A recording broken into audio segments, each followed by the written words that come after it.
Filmmakers' an even bigger secret was the creation of a futuristic device that demanded very special attention. I need to borrow your hoverboard. The hoverboard is a board that hovers on magnetic energy, and it works just like a skateboard, except it doesn't have any wheels and you don't have to have any pavement to hover on. And they've been around for years. It's just that parents groups have not let the toy manufacturers make them, and we got our hands on some and we put them in the movie. It's a man named Grebennikov from Russia.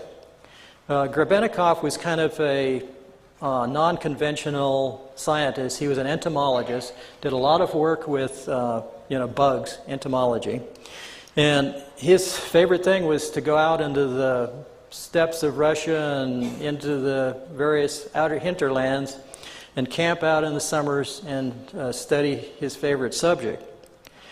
And on one of these expeditions, he started seeing some weird effects. This is all explained in great detail on the AchilleNet site if you type in Grebennikov and his flying box or gravity platform.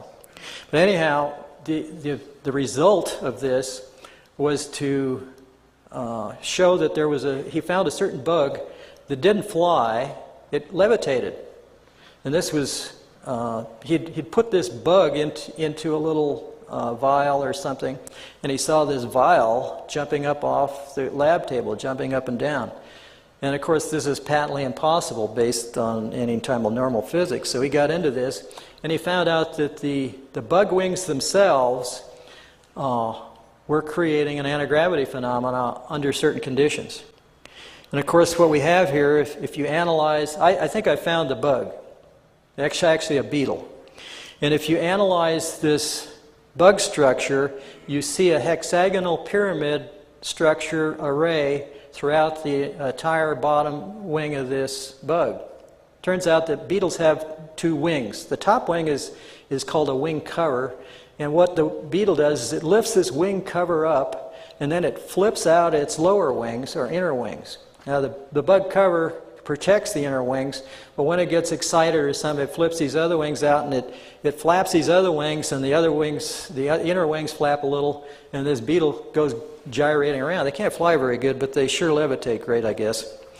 And anyway, he took a whole bunch of these bug wings, and he glued them to like a Venetia blind structure, and he put it into a little platform he built. So they were all, these bug wings were all covered in here. And he used I theorize he used the wing covers as well as the inner wing itself.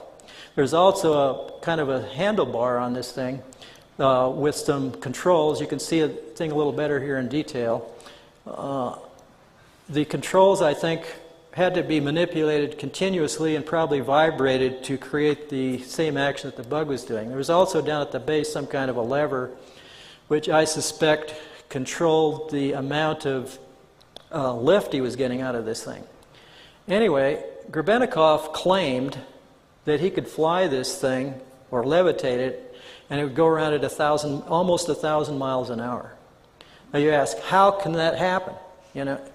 Well, he said that there was an energy field that built up around this thing due to this gravity field building up in the platform.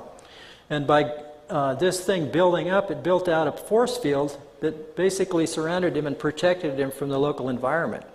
So even though he was flying at 1,000 miles an hour, you could go, you could be wearing your Sunday best suit and not get it flutter a bit at 1,000 miles an hour. I'm not sure I'd want to stand on something going 1,000 miles an hour that's 2 feet square. But this picture here shows him sitting on the ground. And these pictures are much better if you get on the AchilleNet site. This is the platform with him on it about 3 to 6 feet above the ground, because here's the shadow here down below. Now you could say this is all faked, but if you get into the other things he did with shape, they almost mirror the stuff that I discovered, and it proves, I guess, that there's either two crazy people in the world, or there's two people that have found the same discoveries. So I think that this is a valid phenomenon, and I'll show you why.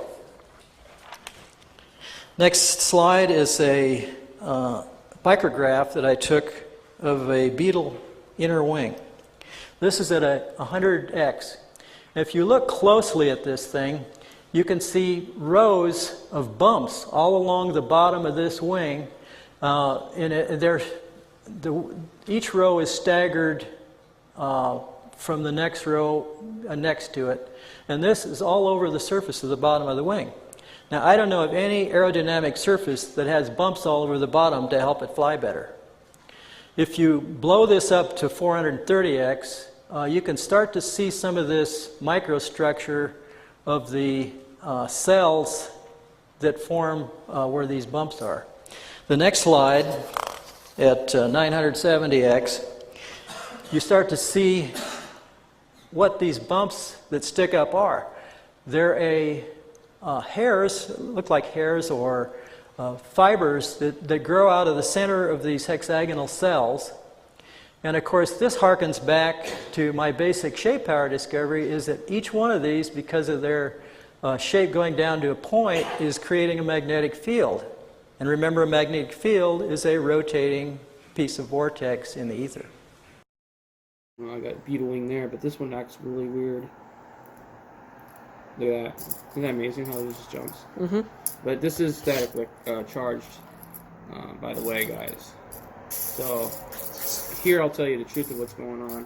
I don't have to lie to kick it. Alright.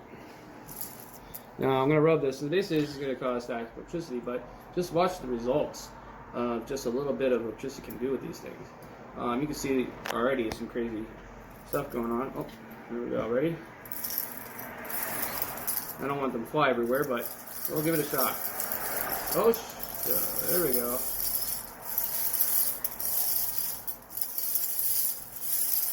Pretty cool, huh?